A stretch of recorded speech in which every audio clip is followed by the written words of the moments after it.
কি মিয়া এখানে দাঁড়ায় আছো, হাতে এটা কি?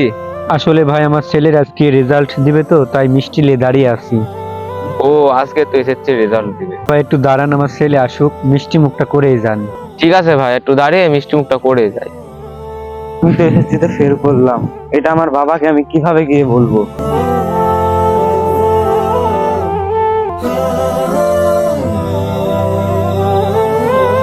কিরে বাজান, রেজাল্টের কি অবস্থা? কখন থেকে দাঁড়িয়ে আছি, তো রেজাল্টের কি অবস্থা বল। আসলে আব্বা, আরে তাড়াতাড়ি বল, এত থতমত করছিস কেন? আসলে আব্বা কিভাবে যে আপনাকে বলি, আসলে আব্বা আমি এসএসসিতে ফেল করছি। কি?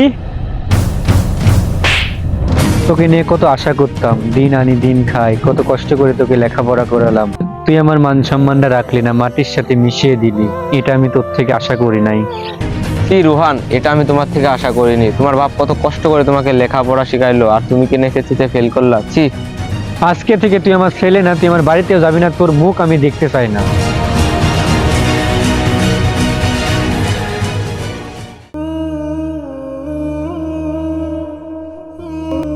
আজ আমি ফেল করেছি বলে আমার বাবাও আমাকে এইভাবে অপমান করলো।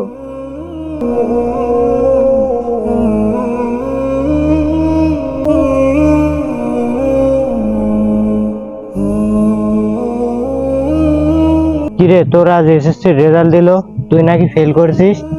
সি সি সি, এটা তোর থেকে আশা করছিলাম না। তুই এই জীবন রাখবি কিভাবে? তুই আমার মান সম্মানটা রাখলি না, মাটির সাথে মিশিয়ে দিলি। আজকে থেকে তুই আমার ছেলে না, তুই আমার বাড়িতেও যাবি না, তোর মুখ আমি দেখতে চাই না। আজ আমি ফেল করেছি বলে সবাই আমাকে অপমান করছে, এই মুখ আমি কিভাবে দেখাবো? আমার বাবাই তো আমাকে অপমান করলো, এই সমাজের মানুষ আমাকে কথা শোনাচ্ছে আজ আমি ফেল করছি বলে। এই মুখ আমি কিভাবে দেখাবো? এই মুখ আমি দেখাতে পারবো না। আমি আজকে আত্মহত্যা করব। সমাজে কিছু মানুষ থাকে, ফেল করার পরে তারা তাদের পিছনে এমনভাবে লাগে মনে হয় মৃত্যু ছাড়া আর কিছু করার নেই। তাদের সাথে খারাপ ব্যবহারটা না কর, যদি এইভাবে বলা হতো। কিরে, তোর তো আজকে রেজাল্ট দিল, রেজাল্টের কি অবস্থা? আসলে এবার আমি এসএসসিতে ফেল করছি। ফেল করেছিসটা কি হয়েছে? এসএসসি কি জীবনের সব নাকি? এসএসসিতে মানুষ ফেল করতেই পারে, এটা নিয়ে মন খারাপ করার কিছু নাই। সামনে এবার ভালোভাবে পড়াশোনা করে পরীক্ষা দেবো, ইনশাল্লাহ পাস করবে। চলো এবার বাসায় যাই। তাদেরকে যদি এইভাবে বোঝানো হতো তাহলে আর খারাপ কিছু হতো না।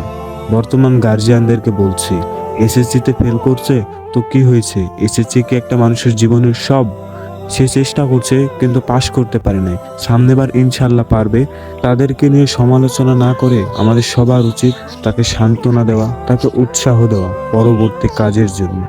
আর ভিডিওটি ভালো লাগলে অবশ্যই একটি লাইক, একটি কমেন্ট করবেন। আর এরকম আরো ভিডিও পেতে আমাদের চ্যানেলটিকে অবশ্যই সাবস্ক্রাইব করবেন।